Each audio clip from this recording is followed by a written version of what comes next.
You may have heard about Martine Rose or seen some of these logo t-shirts out and about, but who is she? Why has she grown a cult of fashionable followers to her brand, and why is she rumoured to succeed Virgil Abloh as the next head of menswear at Louis Vuitton? To know this, we should go all the way back to her first label, lmnop, a label she started without any financial backing with her friend Tamara Rothstein, whom she had met during the foundation course at Camberwell College of Arts, a very prestigious art university in London. The label was founded shortly after Martine graduated from Middlesex University in 2002, and the pair began the brand to specifically focus on t-shirts, with the first collection being just 8 t-shirt designs created in Tamara's dad's side office in the Barbican Gallery in London. The label was an immediate hit, with the first 8 designs being picked up internationally by a Japanese retailer, and the second collection already being picked up by the B Store, Browns, and Browns Focus. In total, they ended up producing 5 collections under the name until, in Martine's own words, they were ready to kill each other. Ultimately, lmnop seems to have been totally wiped from the face of the internet, so I have no photos to show you of that, but according to Vice magazine, it was actually doing very well and had an international following. Despite their recognizable success, the pair grew apart and the brand folded in 2005, though Martine Rose and Tamara Rothstein do remain close, and even to this day, Tamara works as a stylist with Martine. This is when Martine Rose started her self-titled menswear label from a studio in Clerkenwell in 2007, and shortly after received £1,500 in a loan from the Prince's Trust, which is a British charity that offers support to young business owners. The loan proved quite useful for Martine because this allowed her to get a larger quantity of garments manufactured, giving her a gateway into producing her own collections. Having learnt from her days at lmnop that she should perfect one garment before moving on to more, the label began with a focus on shirting and was heavily influenced by the reggae music scene, as well as going to clubs and raves from the age of 13 with her siblings. Initially, her brand was met with resistance from the people around her who warned her against doing menswear, simply because at the time there really wasn't a market for menswear in the same way there was for womenswear. However, she fairly quickly started to see some success with her label, even collaborating with Timberland on a jacket in 2010, even before she released what is considered to be her debut collection, although technically it was her second collection according to this interview with Charlie Porter. The collection consisted of 10 shirts and was held at Black's, a private members club in London, Soho, where she was working at the time. Although her first collection didn't really gain her any notoriety, she does admit to spending far too much money on it, and it was that second collection when she was picked up by a luxury online retailer named Okini, and importantly, it's here she caught the eye of Lulu Kennedy, who was working with Fashion East. Fashion East was a non-profit organisation that had the goal of uplifting UK designers and giving them a platform on which to show their work. Lulu ran into Black's at the very last minute of the installation, after all the shirts had already been taken down, and looked at each garment just being pulled individually from bags. So having met Lulu Kennedy, Martine Rose continued without their support to develop possibly 3 more collections, which also have seemed to have been lost from the internet, but unbeknownst to Martine, Lulu Kennedy was formulating something new for Fashion East. That something that Lulu Kennedy was working on was a new show named Man. Man ended up becoming a quintessential part of popularizing the idea of Men's Fashion Week in London and played a heavy role in the reinvention of menswear in the 2010s. Alumni include Craig Green, Grace Wells Bonner, Charles Jeffrey of Loverboy, amongst many, many other incredible designers. So after some time after their initial introduction, Martine Rose was eventually called by Lulu Kennedy and informed that she had been chosen by Fashion East's panel of judges, whom include Tim Blanks, Nicola Formichetti, and Alistair Mackey, to join the then brand new Man Collective. Actually, she was with Man before it gained any wider popularity, before it even had a catwalk spot in London Fashion Week, and well before Men's London Fashion Week. With the team, initially she put on an installation in an old embassy building in South Kensington before moving on to her first actual catwalk show with them, being the Catwalk of Spring/Summer 2011, which showed in the Women's Wear Week, again before menswear even had their own designated week. Unfortunately, not many photos remain from this collection, but you can see from these images that she was still working with shirting as well as slightly boxier fits, which juxtaposed the more slim fit silhouette that was popular at the time, thanks mostly to the trickle-down started by Hedi Slimane at Saint Laurent that had a hold on fashionable folk at the time. She also was always heavily inspired by streetwear elements, as you can see too, but Interestingly, she managed to merge the idea of streetwear with the growing trend of androgyny that was also growing in popularity at the time, including designs that included dress-like shirts and skirts worn over jeans, which wasn't always a hit with online critics at the time, but was very much favoured by people in fashion. This continued into autumn-winter 2011, where she aimed to reinvent the classic pinstripe shirt, which was done with gold foiling, iron-on bindings, and the combination of woolen fabrics that allowed for a development of their signature silhouette seen in her first Man show, all of which are still key elements of her brand today. A heavy influence from street style and music with a slightly heightened proportion of silhouettes using more traditional fabrics set her apart from the almost stale big-name brands at the time, who were really the only brands showing menswear at all. She also managed to secure a collaboration with Cat to design her own shoes for this collection, and although I don't believe they were widely available for sale, they did open doors for her to work with established brands like Cat again in the future. And from my perspective, it is incredibly impressive when a designer can make clothing from an awkward time period ago, that being 10 years ago, and still make it look fashionable today. I feel like these crop jumpers especially would fit into any TikTok fashion influencer's wardrobe really easily, which cannot be said for most of the designs from this time period. Actually, most of her signature design elements are really staples in mainstream fashion now, including obviously sportswear elements, as well as short torsos, slightly oversized fits, oversized denim and trousers in general, all of which you can see across the board in big designer brands' recent collections, though most notably through Balenciaga. So, coming back to the timeline, her last Man show was Spring-Summer 2012, which was a much more wearable and commercial collection for the time, something that was praised by critics, including on Show Studio, for allowing her to get into stores and continue her work solo without financial backing from Fashion East, due to her picking up stockists in all of the US, Europe, and Asia. I'm almost certain I remember it was then that her brand was picked up by Farfetched, which was founded in 2007, because I have distinct memories of shopping this collection on Farfetched, so she was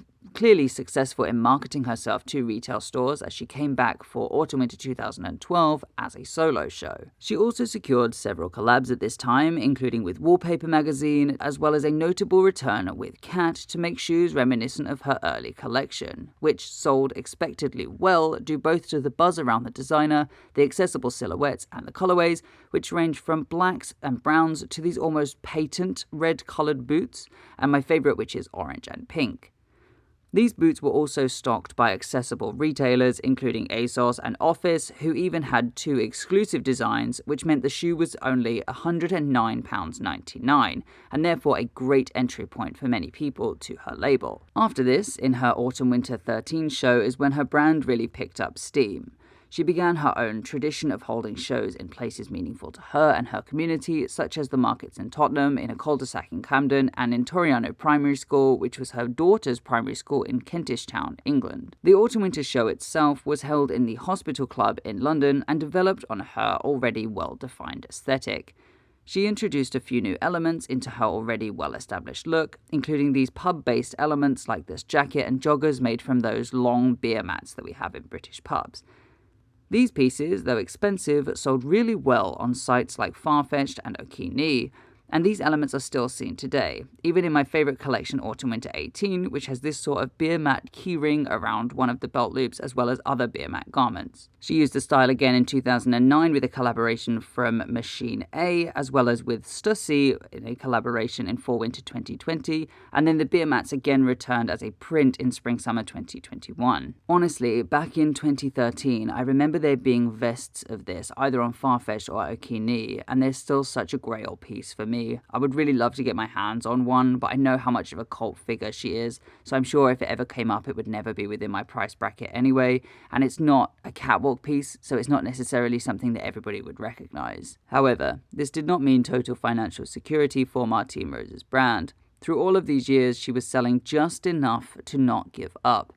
She created a clearly defined aesthetic in this time specifically so she would keep the customers she had and keep the money coming in. Actually, I didn't know it at the time, but Martine talks about receiving hate mail for this Autumn-Winter 13 collection due mostly to the way that it was displayed. She had only 3 street-cast models put on the entire 25-look show, one by one on a turntable. But There was no front row due to the style of the show, and she remembers the editors really hating that they couldn't sit and that they didn't get preferential treatment. She literally didn't have another catwalk show for the next 4 years, so whether that is because of all the hate mail she received or because she wanted to explore other venues and host off-season, as she now infamously does still to this day, I don't know. But it has become a defining feature of the way that her brand communicates their vision. It was also around this time that she was having sample sales that were absolutely chef's kiss. I remember around this time going to a fabric sample sale and seeing the now infamous Martine Rose t-shirts just for £15, which she absolutely must have been making a loss on. But despite all of this success, including winning the New Gen Award in 2014 and her brand burning its way into menswear history by literally inventing silhouettes that were miles ahead of their time,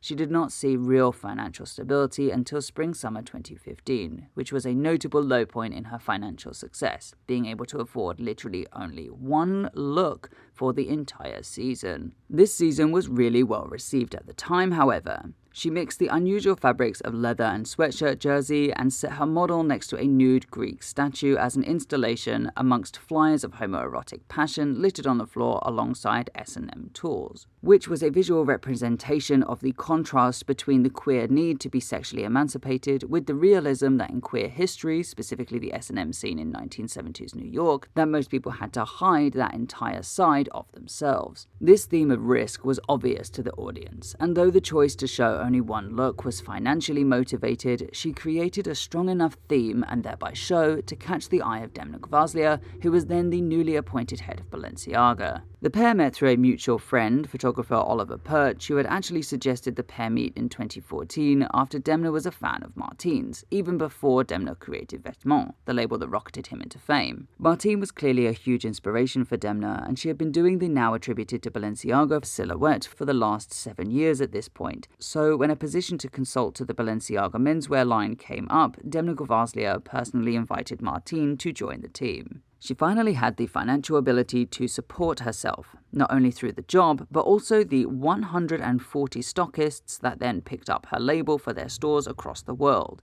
And she then quickly saw collaborations with Nike, as well as her now infamous collection with Napa Pajiri. From then, her brand was on the up and up. Having met Kim Jones, she was introduced to the Bin Trill team, which of course was another huge underground streetwear name at the time, creatively headed by Matthew Williams, Virgil Abloh, Heron Preston, Justin Saunders, and a mysterious fifth figure going by YWP, who later turned out to be Kanye West, going under the acronym for Yeezy World Program. Bin Trill and Martine Rose then collaborated on an entire season together, further confirming her as a streetwear staple. Since the early days, she has been a staple in the streetwear world because of her pioneering silhouettes and perspective on unisex clothes, or menswear specifically, right from the early days. She has always been well respected in the industry, but always failed for some unknown reason to find the extreme success that people she has inspired have, people like Demna Gvasalia.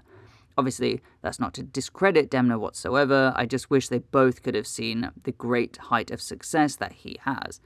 But I suppose Demna's take was much more blatant disruptor of menswear at the time, whereas Martine's foundation was more utilitarian in comparison, so it may have accounted for him just getting more surprise factors, more shock factors, and therefore more media attention at the time with Vêtements. Greyhold also touched on this in their history of Martine Rose, speculating that it was due to her uncompromising desire to explore culture and design that she refused to commercialize her view, which inevitably led to a focus less on money and profit than some of her peers. However, she continued to win prizes such as the Andam Prize for Emerging Designers in 2017, and she was nominated for the British Fashion Council's Menswear Designer of the Year award both in 2017 and in 2018, losing out to Nicholas Daly and Craig Green respectively. She has expanded naturally to include more unisex pieces, which some sites attribute to a women's wear line, although it has never been labelled that way, and it was already common for fashion-forward women to shop her collection in the menswear section at Browns anyway, with Lee Goldup saying that women were buying 30 to 40% of Martine's products there already. She's been seen on a plethora of fashion-forward celebrities, including several times on Rihanna, Kanye, Dua Lipa, and Offset, to name a few. Recently, Louis Vuitton CEO Michael Burke was seen front row at the Spring-Summer 23 Martine Rose menswear show, and since then it is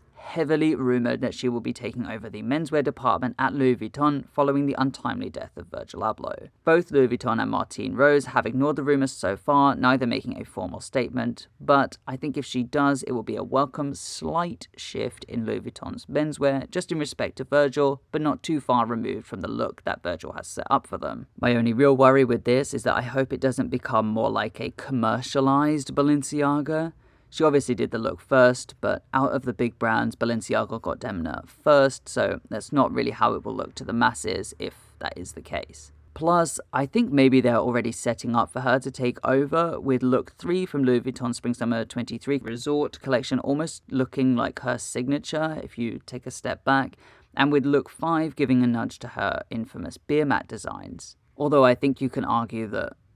it obviously looks like sheet music and it looks a bit like a racing theme, but to me it looks somewhat reminiscent of Martine's work. All in all, I think she would be really commercially perfect for Louis Vuitton menswear, and it's definitely time for her to get the recognition she deserves if she does take the role. Though, we know that she's never really been financially motivated, so it's definitely still possible she would turn it down if offered. So, that is how Martine Rose grew into a cult favourite and why she is rumoured to take over menswear at Louis Vuitton. Thank you so much for watching, and subscribe to see my next breakdown, which will be on Christopher Shannon.